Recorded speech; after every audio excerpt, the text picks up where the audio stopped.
बिस्मिल्लाहिर्रहमानिर्रहीम। जी बच्चों, आपको सेकंड सेमेस्टर में वेलकम कहते हैं। सेकंड सेमेस्टर में मैंने आपको पढ़ानी है मैकेनिक्स 2।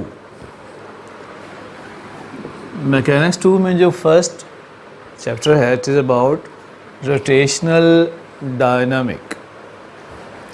रोटेशनल मोशन है, सर्कुलर मोशन को कहते हैं रोटेशनल डायनामिक।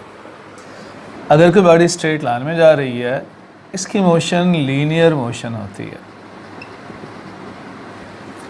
और अगर कोई बॉडी सर्कल में चक्कर लगा रही है इसकी motion rotational motion, circular motion या एंगुलर मोशन होती है।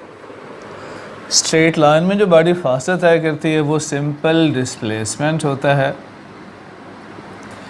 लेकिन अगर बॉडी सर्कल में मूव करे ए से बी तक तो ये एक आर्क बनती है, इसे आर्क कहते हैं। ये आर्क सेंटर के साथ जो एंगल बनाती है इस एंगल को एंगुलर डिस्प्लेसमेंट कहते हैं। तो लीनियर डिस्प्लेसमेंट जब बॉडी स्ट्रेट लाइन में जा रही है और स्ट्रेट लाइन में फासला लीनियर मोशन है, लीनियर डिस्प्लेसमेंट होगा। एंगुलर डिस्प्लेसमेंट कोई डिस्टेंस नहीं होता बल्कि एंगल होता है। बॉडी ने सर्कल में मूव करते हुए सेंटर के साथ जो एंगल बनाया, ये जो रेडियस की लाइन है, ये रेडियस की लाइन जो एंगल ट्रेस करती है उसे एंगुलर डिस्प्लेसमेंट कहते हैं। सो एंगुलर डिस्प्लेसमेंट होता है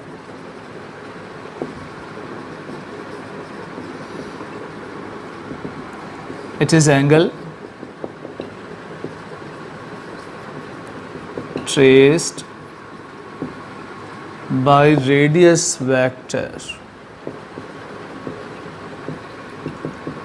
at the center of circle। Circle के सेंटर में रेडियस की लाइन जो एंगल ट्रेस करती है उसे एंगुलर डिस्प्लेसमेंट कहते हैं, डिनोटेड बाय थीटा। इसको थीटा से डिनोट किया जाता है। इसके यूनिट डिफरेंट होते हैं। इसके यूनिट में its units are radian, degree and revolution. इसके डिफरेंट एंगल है रेडियन, डिग्री और रेवोल्यूशन। इनमें जो एसआई यूनिट है वो रेडियन होता है, ठीक है।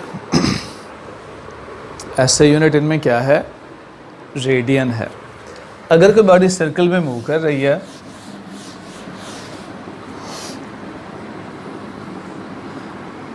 ए से लेकर वापस ए तक सर्कल का सर्कमफेरेंस होता है। ए से चलें वापस ए तक पहुंच जाएं, जो लीनियर डिस्टेंस होगा उसे सर्कमफेरेंस कहते हैं। अगर आप इस सर्कमफेरेंस के 360 इक्वल पार्ट्स कर लें,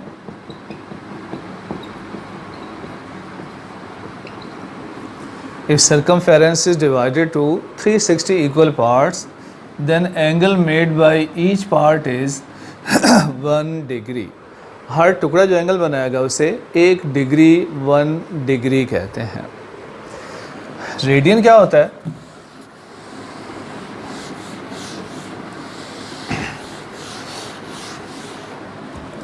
फॉर एग्जाम्पल ये बॉडी है, बॉडी ने मूव किया ए से लेकर बी पॉइंट तक।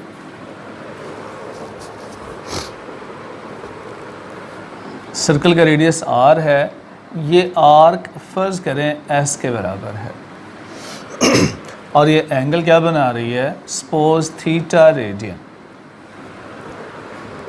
1 रेडियन एंगल उसे कहते हैं कि ये जो आर्क एस है अगर ये बराबर हो जाए आर के अगर कॉस की लंबाई आर्क लेंथ सर्कल के रेडियस के बराबर हो तो ये आर्क जो एंगल बनाती है वो 1 रेडियन के बराबर होता है। तो हम रेडियन को डिफाइन यूँ करेंगे, angle made by an arc is 1 radian if arc length is equal to radius of the circle.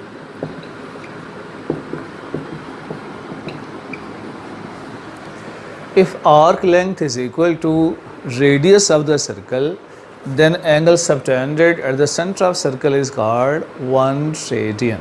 मतलब क्या हुआ कि जब s बराबर होगा r के, जब दोनों की रेशियो 1 होगी तो उसे 1 रेडियन कहेंगे।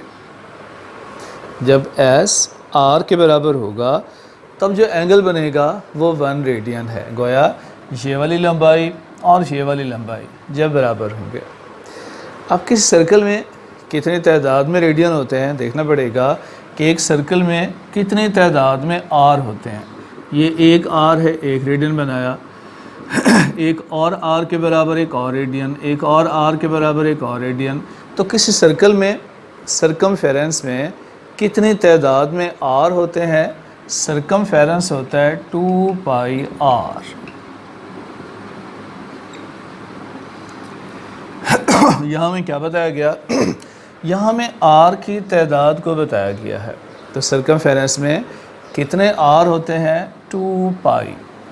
हर आर एक रेडियन बनाता है, तो जितने आर उतने रेडियन, लिहाजा रेडियन भी कितने होंगे? 2 पाई रेडियन। हर आर एक रेडियन बन जाता है, right. So number of radian in a circle are 2 pi radian.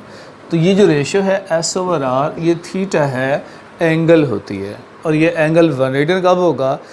जब दोनों बराबर होंगे, जब दोनों की रेशियो 1 के बराबर होगी। इसे सिंपली यूँ लिखेंगे,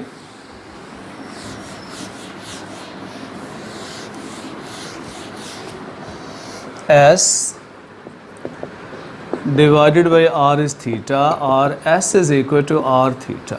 ये एक रिलेशन है between linear displacement and angular displacement. Angular displacement theta होता है और लीनियर डिस्प्लेसमेंट S के बराबर है। तो बॉडी मूव कर रही है सर्कल में,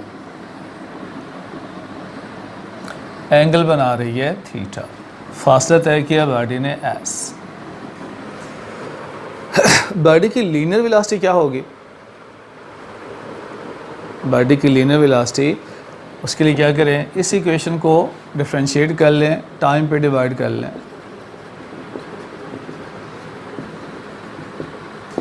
S/T is equal to R theta divided by T। S/T rate of change of displacement और rate of change of angular displacement को एंगुलर वेलोसिटी कहते हैं। ओमेगा एंगुलर वेलोसिटी है जो कि rate of change of angular displacement होता है और इसका यूनिट रेडियन पर सेकंड या डिग्री पर सेकंड या रेवोल्यूशन पर सेकंड होता है। और इसकी direction by right hand rule मालूम की जाती है। और इसकी डायरेक्शन कहाँ होती है? Along axis of rotation. मतलब बॉडी अगर ऐसे रोटेट कर रही है सर्कल में, तो आप अपने राइट हैंड के फिंगर्स को इसी डायरेक्शन में रोटेट करें। जो थंब है, अंगूठा है, it will give direction of angular velocity. तो एंगुलर वेलोसिटी इस डायरेक्शन में है, it is along axis of rotation. इस डायरेक्शन को एक्सिस ऑफ रोटेशन कहते हैं। So direction of omega is along axis of rotation. तो ये लीनियर वेलोसिटी है, टेंजेंशियल वेलोसिटी है, इसकी ये डायरेक्शन होगी। बॉडी ऐसे मूव कर रही है तो जो वेलोसिटी स्ट्रेट लाइन में है उसको टेंजेंशियल वेलोसिटी कहते हैं। इसी तरह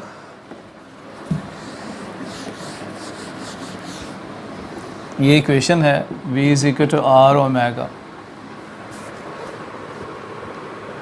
एंगुलर वेलोसिटी में चेंज, एंगुलर वेलोसिटी में चेंज किस में चेंज पैदा करती है? लीनियर वेलोसिटी में। R रेडियस कांस्टेंट होता है। अगर टाइम पे डिवाइड कर लें तो rate of change of velocity बन गया, rate of change of angular velocity बन गया। Rate of change of velocity acceleration होता है, rate of change of angular velocity angular acceleration alpha होता है। तो ये एक और रिलेशन है किस किस के दरमियान है? Between angular acceleration and linear acceleration. इसमें अल्फ़ा क्या है? एंगुलर एक्सेलरेशन है, जो कि rate of change of angular velocity होती है। It is rate of change of angular velocity which is called angular acceleration. तो ये तीन इंपॉर्टेंट इक्वेशन है।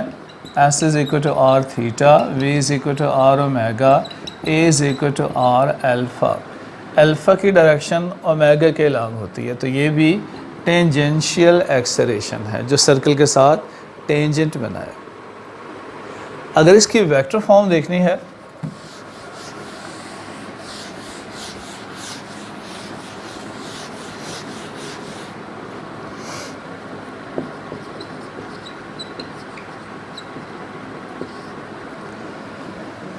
फर्स्ट के 3 डायमेंशनल स्पेस है, X axis, Y axis and C axis.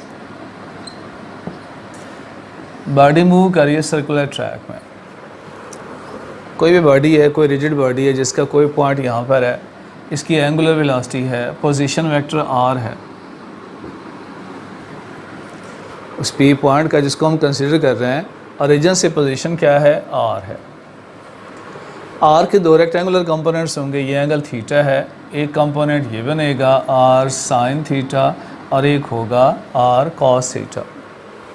अब जो सर्कल का पार्टिकल का रेडियस बन रहा है, सेंटर से फासला बन रहा है, वो आर साइन थीटा है। तो ये जो इक्वेशन थी v is equal to R omega, इसमें आर को आप रिप्लेस करेंगे आर साइन थीटा से। अब नया रेडियस क्या है? R sine theta. So you can write v is equal to omega R sine theta. अब जहाँ साइन थीटा आ जाए, ये वेक्टर प्रोडक्ट है, ए क्रॉस बी किसकी इक्वल होता है? A cross B is equal to A B sine theta. तो sine ख़त्म करके क्रॉस लगा दें। So velocity is equal to omega cross R. तो ये वेक्टर फॉर्म है वेलोसिटी की। वेक्टर प्रोडक्ट में वेलोसिटी की डायरेक्शन कहाँ होती है? Perpendicular to both vectors angular velocity and radius. इन दोनों के परपेंडिकुलर डायरेक्शन में लीनियर वेलोसिटी की डायरेक्शन होगी। अगर एक्सेलरेशन को वेक्टर फॉर्म में देखना हो तो क्या करें? इसे डिफरेंशिएट कर लें।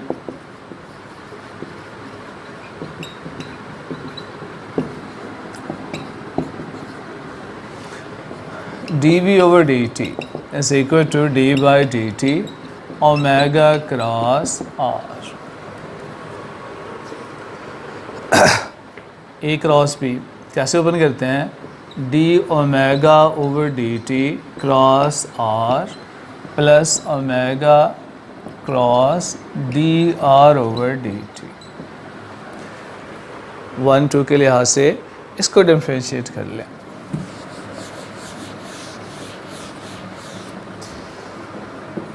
तो लेफ्ट साइड पे एक्सेलरेशन है dv ओवर dt।